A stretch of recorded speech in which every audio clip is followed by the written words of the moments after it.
Okay, everyone, we're going to get started here. Good afternoon. I am Captain Ron with Truth Be Told. I do a show with Tony Sweet right over here.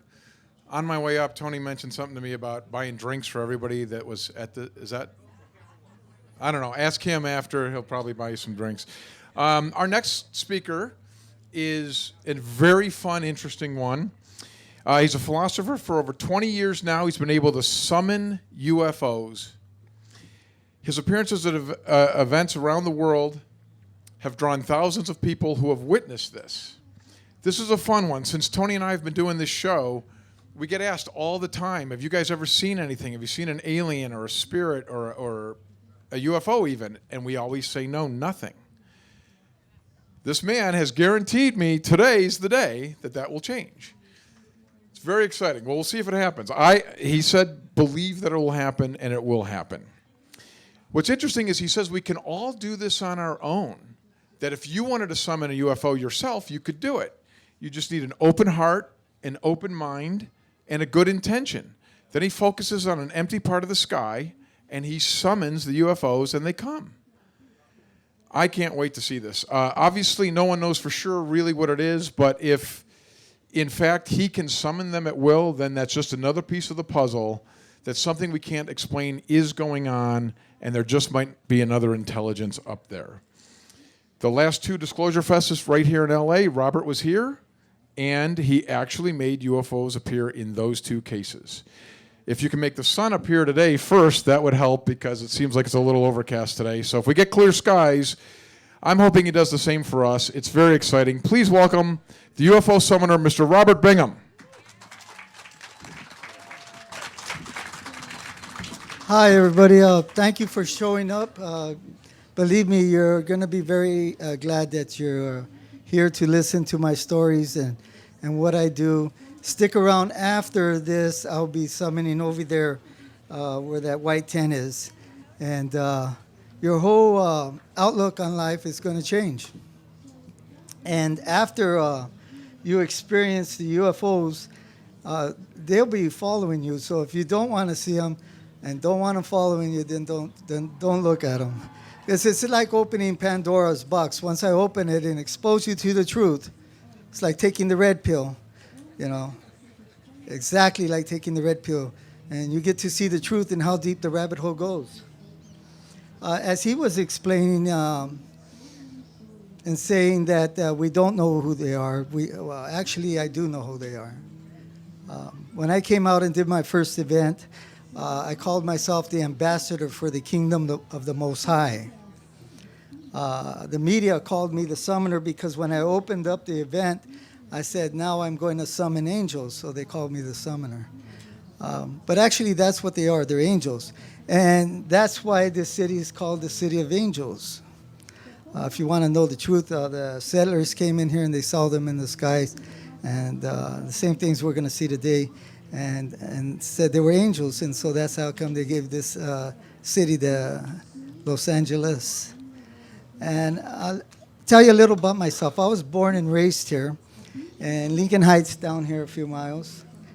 And so I'm an Angelino, and if you're not an Angelino, I'm going to have you baptized today.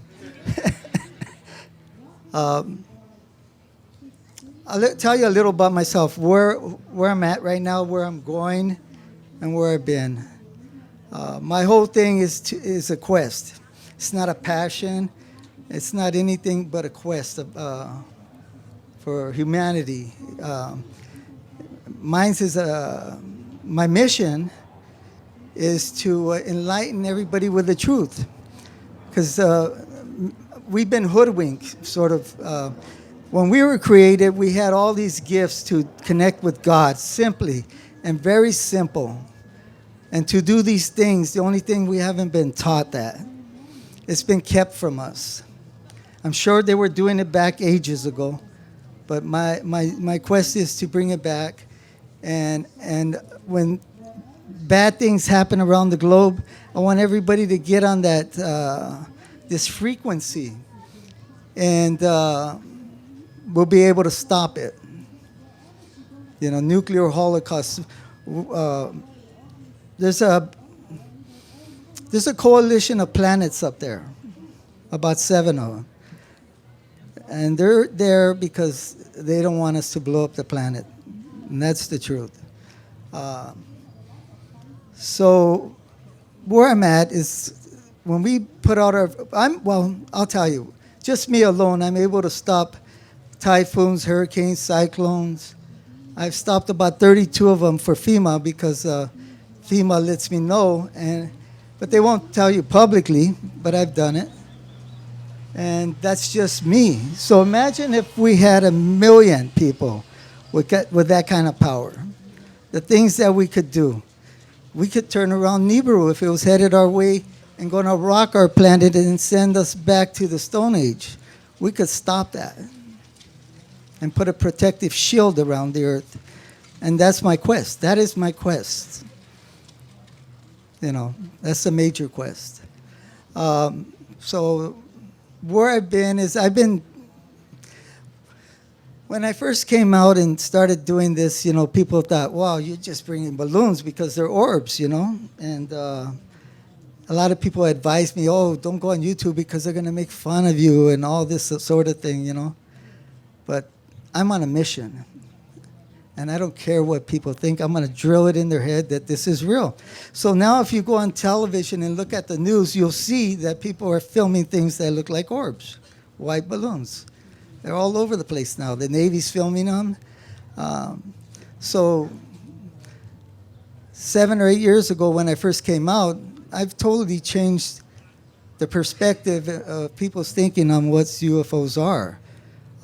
There's big ships out there, but you know, they don't come into the city because, you know, it might cause a major incident.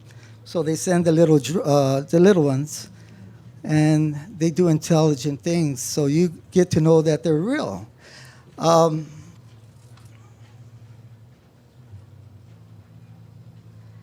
Well, I'll talk about a few things. I lived in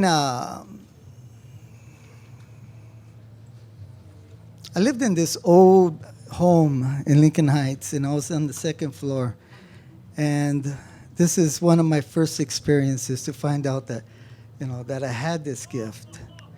I lived in a small room at a Victorian home, and there was a bigger room for that was going to be available. So I told this manager named Jaime, hey, let me see that room when it becomes available. And so he let me see it. And when I went in there was a Santa Ana wind blowing about 40 miles an hour. It's kind of spooky. It was evening. It was blowing real hard. And we had a balcony right there. And for some reason, Jaime said, oh, it's kind of spooky. And I said, yeah, we're going to see an alien tonight. And I didn't know why I said that. So when I walked back to my room, I said, man, why did you say that? So he called me over to look at the room. And he went on the balcony, and I was checking the closet space. And he doesn't speak English very well. And he's from Guatemala. And he says, Robert, there's an alien coming down the street. And I thought, oh, man. Hey, stop fooling around with me. I'm trying to check my new room out, right? Oh, no, man, there's an alien coming down the street. So I walked to the balcony. At eye level coming down the street was like a 20-foot diamond-faceted black UFO that looked like kind of wormy. But it was all diamond facets, black. And it came right eye level, right past us. But the thing that I felt, that was the strangest thing that I discovered is the 40-mile-an-hour wind did not affect it at all.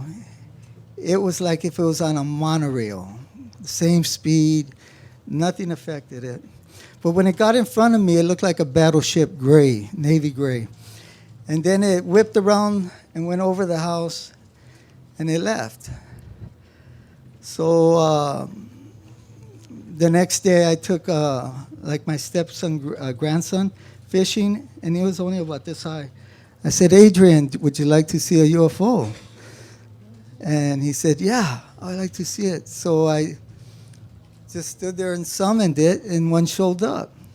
And I telepathically told it to move like a cursor on your computer when you go like this. And it went around the cloud and really fast, and it did all these things for him. And I said, wow. So from then on, I found out I had that ability, and I started doing those things. And I felt it was the most important thing, bigger than the Manhattan Project, and that I had to record it and do everything I could to understand what was going on, because it was just fascinating, and to me it was like bigger than the nuclear project. And so I didn't know anything about cameras, and I went and got a couple cameras, and I started summoning them, and they would show up, and I would take as many pictures as I could, and they did fascinating things for me. One showed up that looked like the bell, the German bell that they talk about. And it was all green because the the metal had turned green, I guess, over the ages. But it was metallic green. And when I went on my computer, on the monitor, and I blew it up, when I blew it up the second time, when I hit the thing and it blew up the second time, there was a photograph of a terrestrial on it.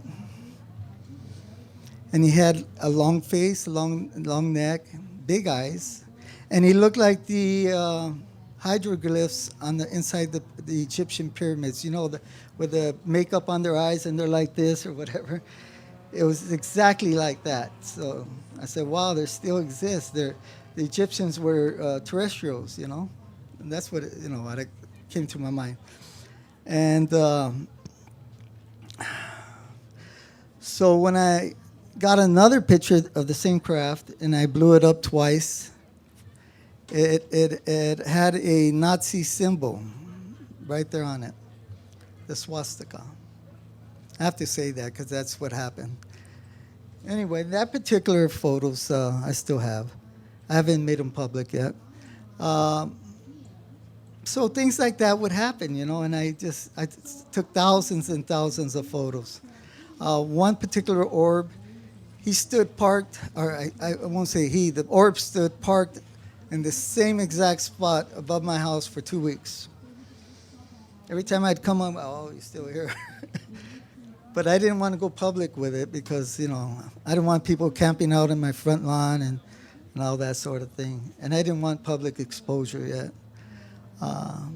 I took photos of that orb, and on the photos, things came out. And one of the photos showed the married couple next to on the side of the orb, a bride and groom.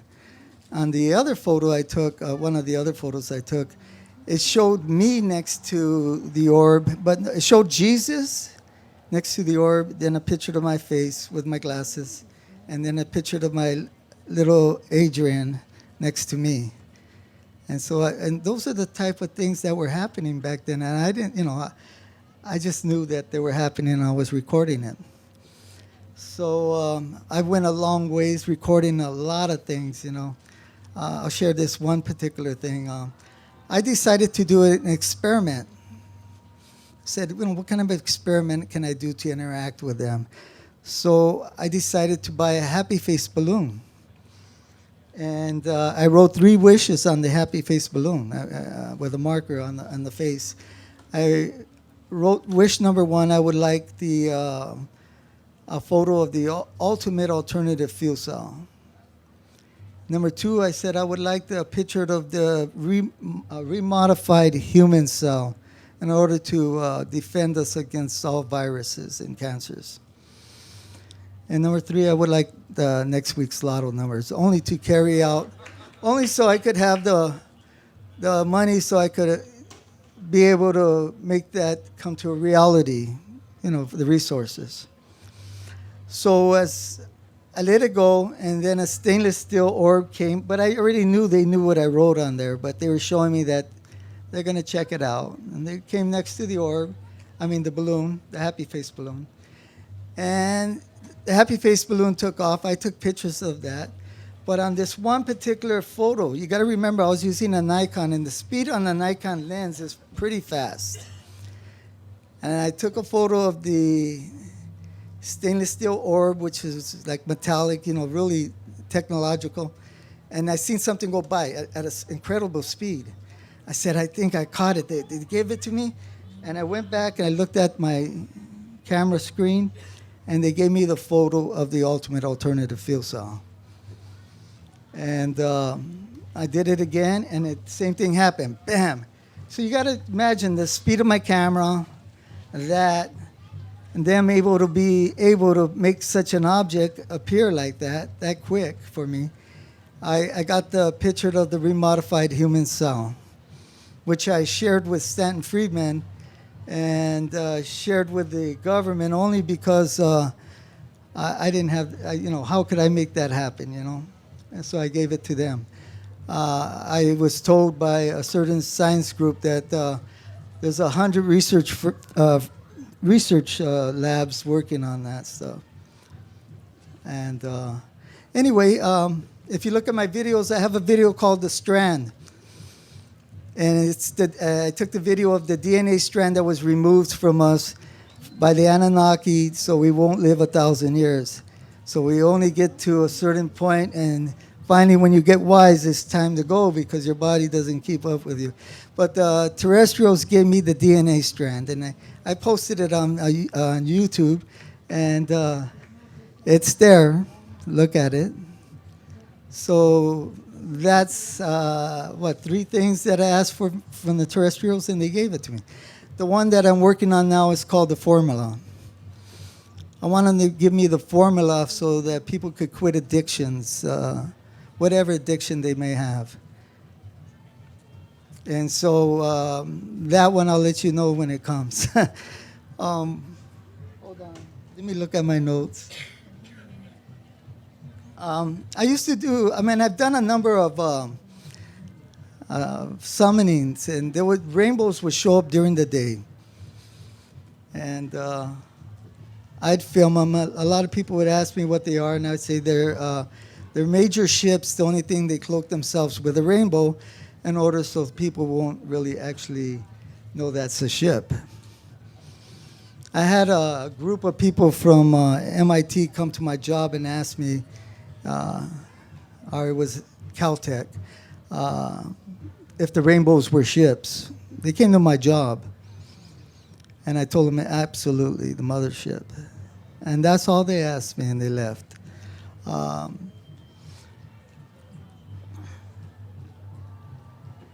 I did a television show for BBC of America, and I didn't know that the television show was it was a show called Weird Science. And I didn't know it was a show to make fun of people like me, But anyway, I was going to make them look silly, and I did. Actually, I brought in a triangle, a classic triangle over the MacArthur Park area.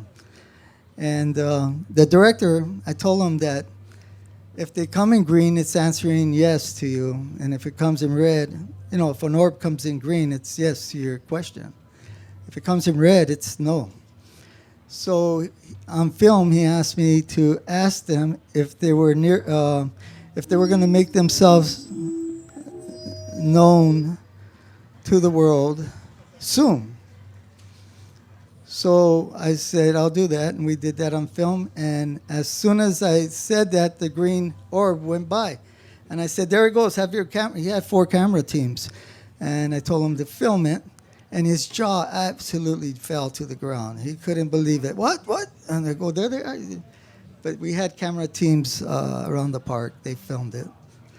So for what I'm trying to go with that is you can interact with them and ask them things, they will answer.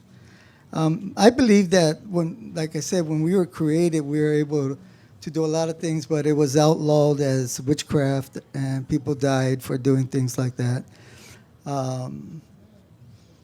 But the knowledge was held by certain elite people throughout the ages, and so I'm bringing it back.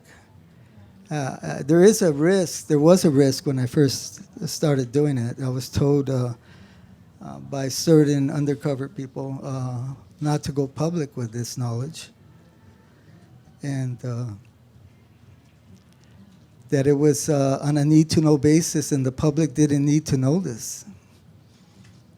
And I said, I think they absolutely do need to know this knowledge. And he said, well, Robert, what are you going to do? I said, well, I'm going to go public with it. And the first day I went public, attempt on my life was made, 2 hours after I left the park. And so there was a couple attempts. I'll tell you a story. I was a MTA driver. And so we would ride, I was doing the Wilshire line, and I came to the end of the line where another driver drives up in a car, and he comes and takes over the bus, and I get in that car, and I go back to the division. Well, that particular time, I had been doing a lot of stuff, and these two guys about 6'3", one black and one white, big guys, super guys, super soldiers. But they were wearing MTA uniforms, and I said, oh, these guys are federal of some sort. And they said, Robert, they said for you to come with us.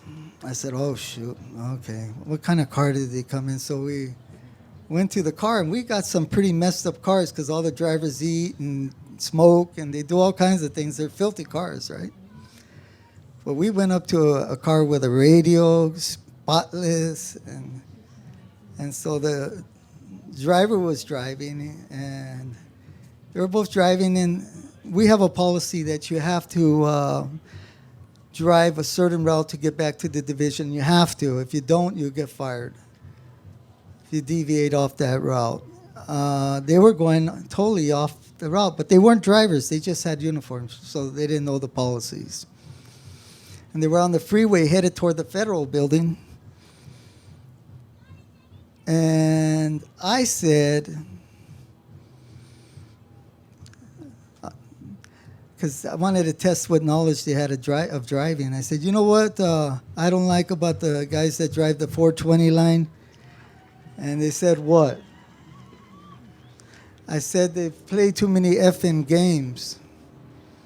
And they both looked at me and said, and looked at each other, oh, we're getting them mad now. Oh, okay. I said, the division's that away. And they looked at me and telepathically told me, well, you know damn well you're not going to the division.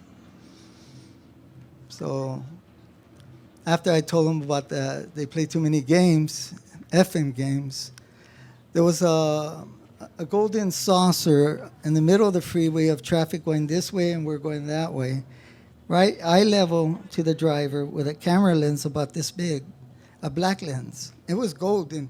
It was about a 4-foot diameter craft. The driver said, well, to his partner, you see it? He goes, yeah. And they both looked at me. And I telepathically told them, well, you know what? You guys ain't the big guys on the block, man. You better be careful with me. And you could hear the fear come out of their voice. So they absolutely got off the freeway, took me back to the division, and let me off. And I just wanted to tell you that I do have some stories, true stories, all true stories. So in my experiences, I've experienced so many things. I've seen ships that are miles big miles, wow. I've seen I wanted to show these people that were part of my girlfriend's family.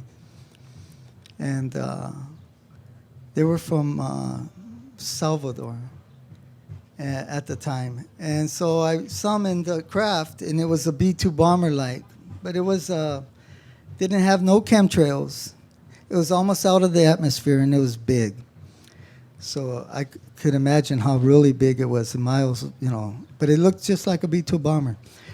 I estimate you could have put about 7 aircraft carriers on the wings, our biggest aircraft carriers.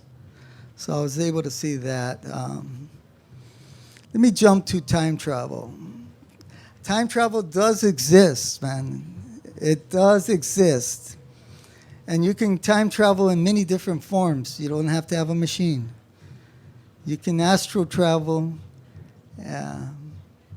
I was privileged enough to have experienced that. I didn't believe in past lives because I had a friend who was like, and she's a very, very paranormal person.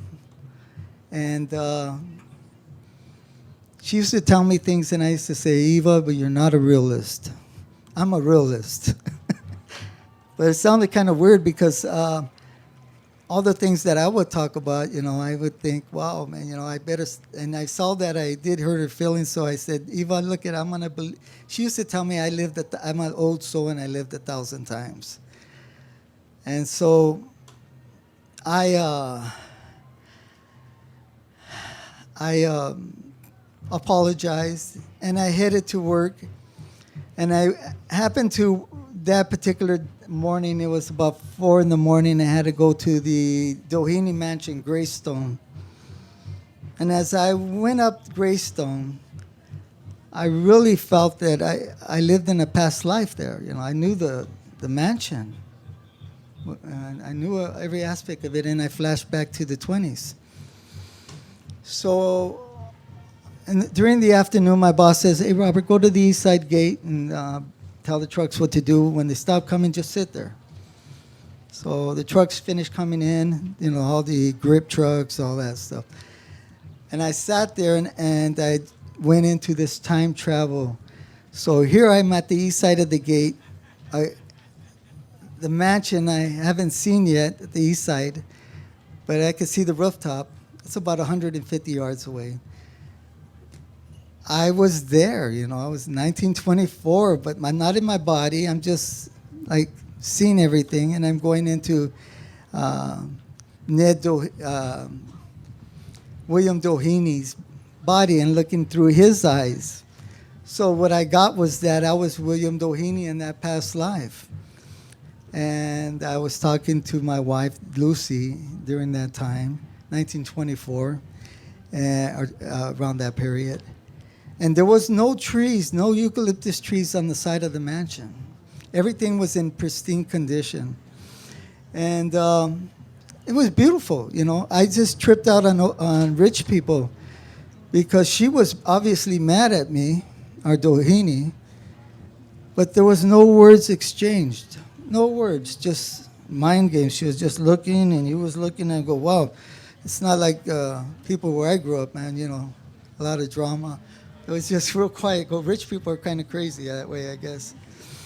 But I experienced that, and it was so amazing that I realized that time travel is there somewhere, and the terrestrials let me experience it. I hope I could do it more often. So for your, for you, it is real, So you can get there.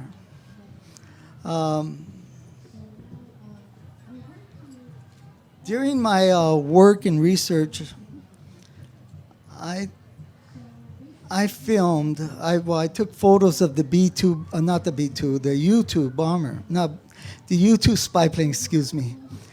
I've been able to, on 4 different occasions, I've took photos of the U-2. And there's only 12 in the inventory of the United States. Now, if I caught the U-2 4 different occasions, right? And they're not supposed to be seen. I don't think any civilian has photographed them. But I caught it 4 different occasions. So how many times was the U-2 over me when I'm doing my work?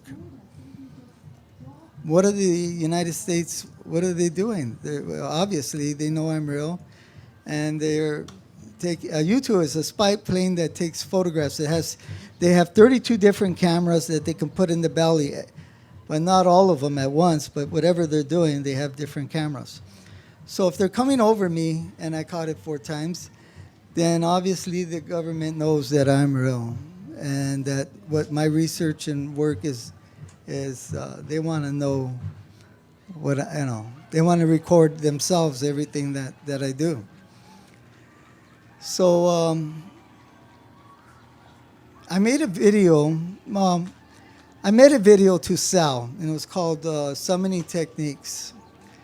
And because of the 2 attempts by the elements within the U.S. government, the the person that had it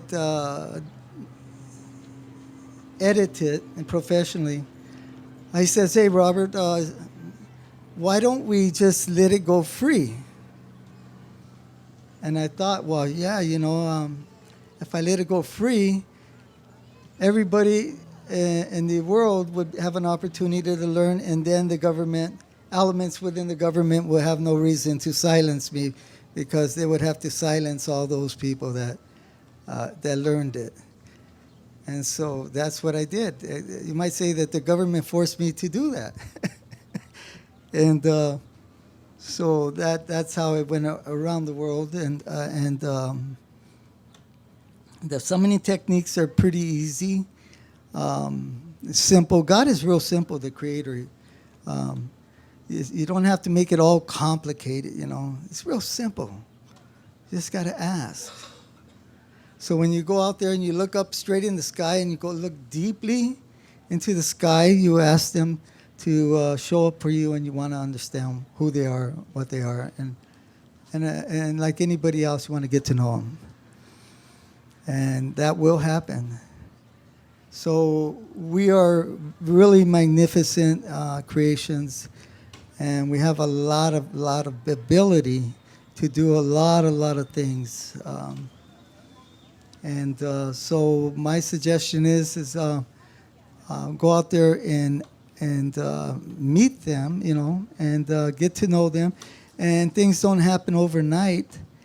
A lot of people might, some people want to get from point A to point B like that, without going through all the hard work. So my suggestion is that when you understand this, that you are a seedling, you're a small tree. And over a time period, you'll grow and grow as time goes on, and your understanding, and they will reveal a lot to you only when they feel it's time to reveal it to you. They can't do that right away, because it might hurt you psychologically. So it's like watering a plant, you water it slowly and let it grow. So I will let you know that, you can't rush this, you just got to experience it.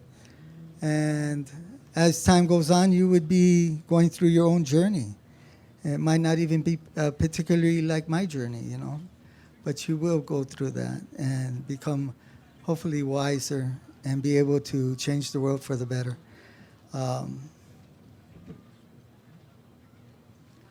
I'll share another story. I was downtown. We were doing, I think, Agents of S.H.I.E.L.D.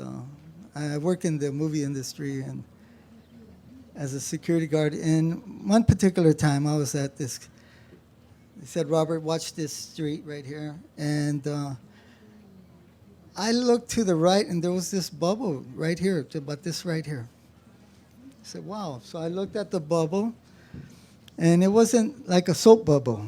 It was a perfect bubble. No suds at the bottom of it, no rainbow color, and perfect. It didn't wobble. It was so perfect, and it vibrated at a frequency. It vibrated all around it at this frequency.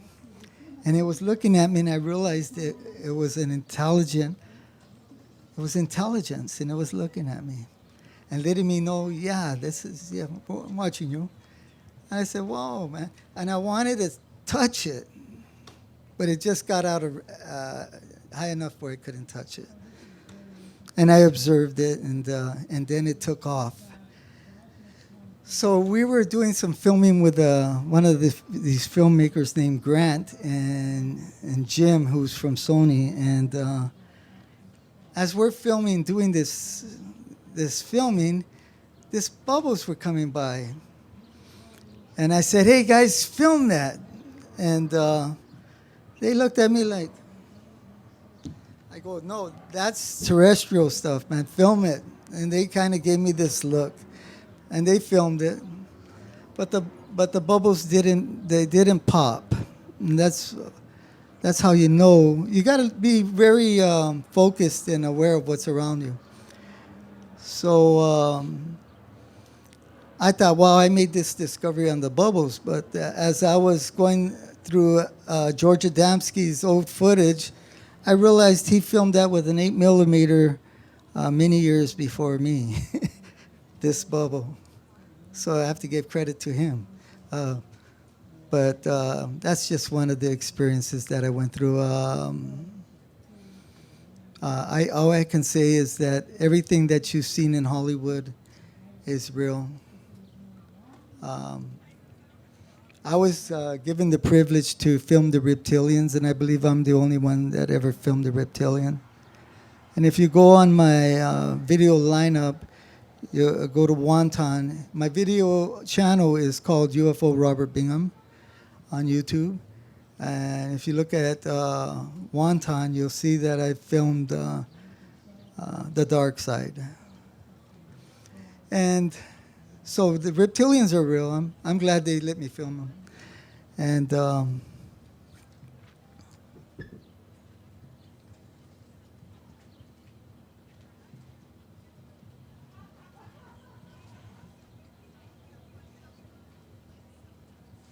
I shared this story many times. I had one terrestrial visit me, and he visited me on Halloween. And my girlfriend and I, we would set it all up, for Halloween, make music and all that stuff, and make it spooky on the porch.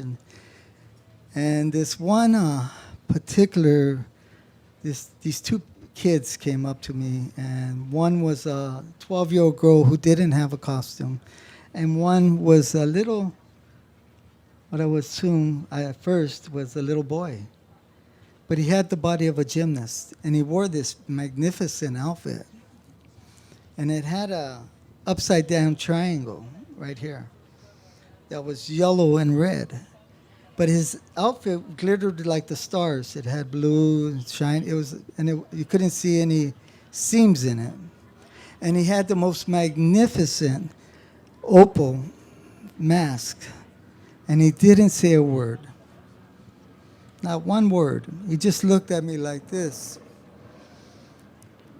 I don't know why I didn't film him, but I did give him about 4 bags of candy.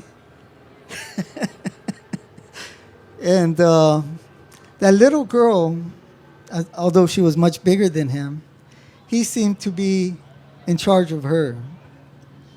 And what a way to come to see me, on Halloween, without drawing any attention to themselves.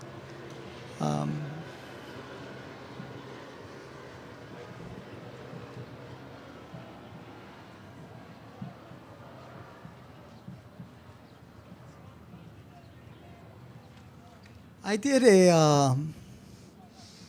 a talk in Chula Vista, San Diego. There was about 250 people. It was a 2.5-hour PowerPoint lecture, and I realized that they were all Stephen Greer's fans. And I really don't, I won't say too much about him. But during that talk, somebody took a picture of me, and it showed. And if you go on my pictures and Facebook, if you friend me on Facebook, you'll see that my ethereal self was caught while I was giving the lecture next to me. He literally had my back, and somebody caught the picture of it. So all that stuff, quantum physics and everything is all real. We all probably know that. I'm just trying to help mankind piece the dots, put the dots together to get there. And I'm going to say a few things. Maybe nobody would like to hear this, but I don't care, really. The UFO community is a money-making apparatus that's controlled by so many people that write books and make all these claims And they have no validity. They're not out here bringing UFOs like I am. They won't dare come do something like this because they can't. Never in their wildest dreams did they think that a person like me would come out here and do everything that they claim they do and not charge a penny. When they're charging so much money. And if I don't make the mainstream UFO community, so what? I don't care. My mission is to enlighten people with the truth. And you can either believe it or not believe it. But that's why everybody's here seeking the truth. Everybody. And so I'm here to expose you to that and show you how you can do things that will change the planet for the better. Because, you know, when I'm gone, then you got to pick up the ball and carry on. There's a lot of people that paid with their lives throughout this thing called UFOlogy. They paid with their lives trying to show the public the truth out there. And so, you know, we have to thank them for giving up their lives. And you have to be a warrior, you know. You have to go out there and be brave enough to do it because they'll try to scare you and make attempts on you, whatever you're doing. So you won't be doing that. And that's what they've done to me. But I am protected. And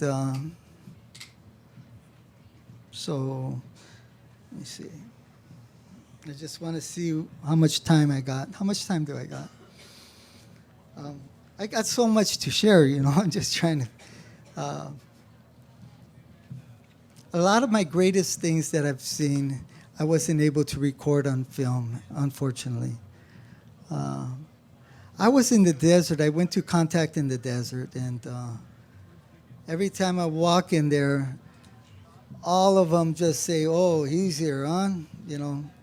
Yeah, I could see their face. And well, I left the Contact in the desert, and I was invited to a Professor Dean, who is an astronomer. And we were out in his back porch, and I did my magic, you know. At nighttime, I told them to throw a quasar, and they did twice. And then I noticed out there was an orange object in the sky, and there was a star. And the orange object started moving toward us. And this star, which I thought was a star, went around the ship like that, like a cursor around the ship, and then went back and assumed its position. It wasn't a star, but it sure looked like a star. And the ship went right over us, and I was not able to capture that on film. But the ship was as big as any building downtown, silent. And I can assure you that they don't make noise, these ships. That's Hollywood stuff. They don't make noise at all. It's completely silent. And I know what they use for. They have 4 different ways to get where they're going, and one of them is star power. They harness the energy of different stars with like rubber bands, and they sling themselves that direction, and they have super duper computers that can manipulate it to make it look like they're making a turn. But they're very precise, and that's one of the things is star power that they use. So I'll let you in on that. And if Stephen Greer and them guys come out with it, well, you know where it originally came from. But they have four systems, backup systems, and if you ever heard of stories of people saying that they show them happy face balloons, it was me. I did the first contact with a happy face balloon, and I can assure you I started that. So I admire some people out there in the UFO community. A couple of people that I admire is John Lear and Bob Lazar. but I don't admire too many of them. I'm sure they say the same thing about me. But I'm going to eventually do a nice documentary, and I'm going to finish a book, and just buy it. And it would have a lot of things. It'd be very truthful and interesting. So be over here at this white tent I'm going to summon and show you that it's all real. I'm going to clear the sky. It was exactly like this last year. And people thought, oh, he says he's going to clear the sky, but I did. And I brought him in and everything, so it's all real. You can't do that, It's just the only person is you that stops it from happening, because if you don't believe, it won't happen. You have to understand that you are the driver. Also, remember, go on my YouTube site. It's UFO Robert Bingham, or UFO robertbingham.org out there. And keep an eye out for the new things that I'm coming out with. I did last week I did I did a number of television shows. I did Japanese television shows, Italian, Russian, Canadian, and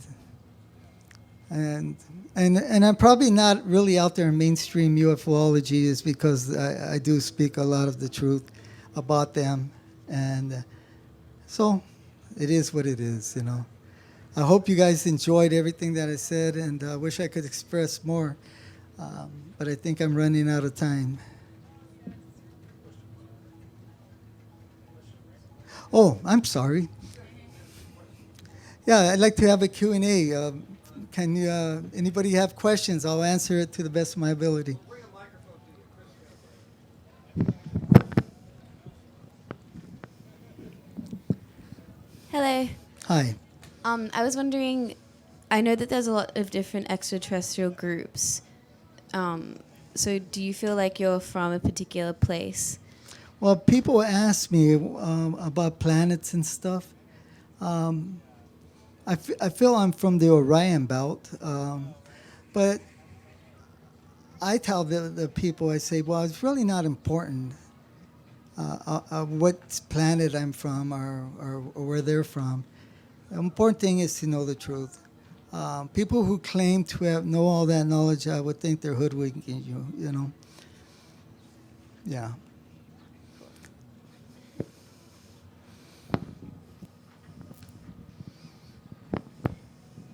Hi, Robert. Thank you.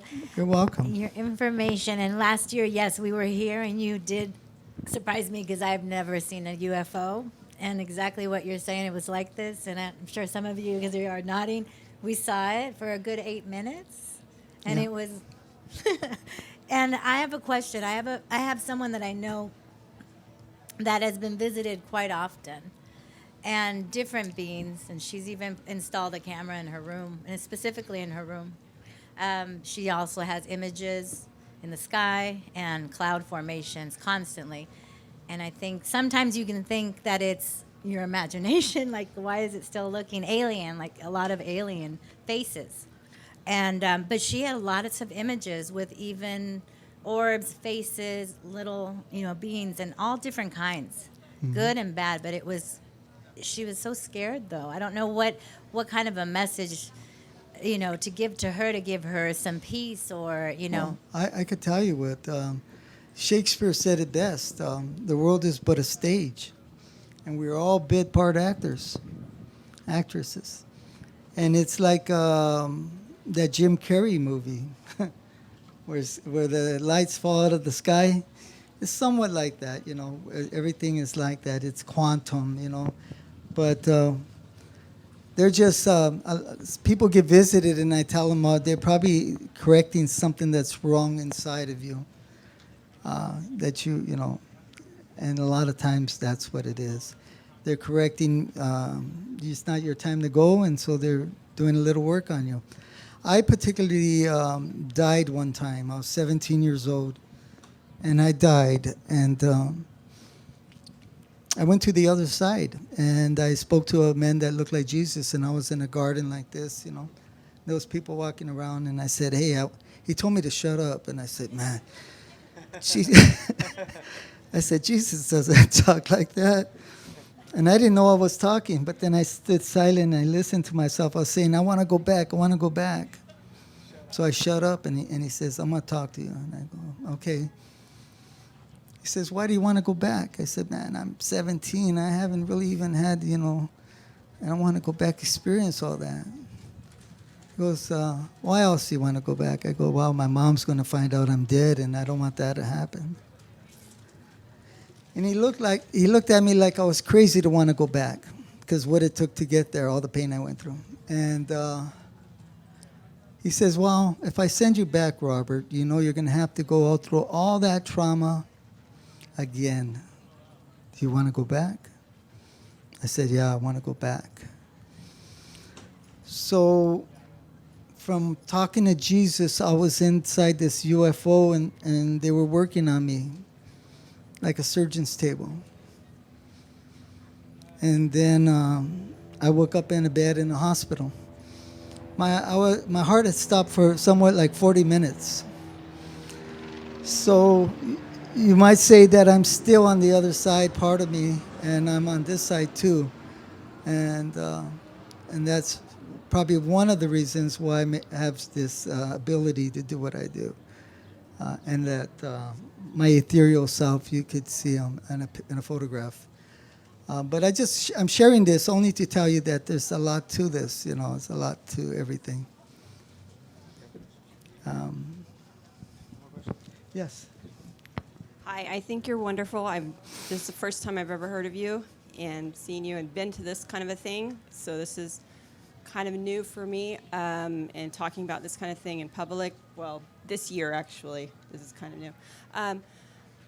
I've been visited in my house and my room and stuff, and my question is, what do we say to other people who aren't coming to these kind of events and who haven't been visited, who might be thinking we're kind of crazy talking about these kinds of things, and who don't see ships? And also, what is your view about the New Earth thing? Because I've had visions of that too. Well, when I first came public, I've made it easier for people to get together and talk about their experiences without seeming like, they're crazy. So it's changed the UFO world, and people can talk about it and talk about all of that. And, experiences like when they come at night to you, they come to me too also. And they freeze me, and you can't even move, And but I look at it as, it's all in the grand scheme of things. And we're getting there. We're getting there, mankind is getting there. And we're getting to the new earth, which is the ascension process. It's going to happen. Yeah. And all the things that the Bible said about war machines and everything being turned into plowshares, we're going to be an agricultural society. And all those things are going to be made into plowshares. Mm-hmm. Weapons of war. And but there might be a lot of people dying in the process, so we don't forget for some reason mankind has to learn the hard way. But we are going to get there. And we are going to live 1,000 years. That strand that I told you about, we're all going to live a healthy 1,000 years, and we're going to put the earth back in a pristine condition. Yeah. But thank you. Thank you for sharing. Yeah. You're welcome. Anybody have more questions? Because now's the time to ask me. Had a question? Well, thank you for giving me your ear, and subscribe to my channel and buy my book.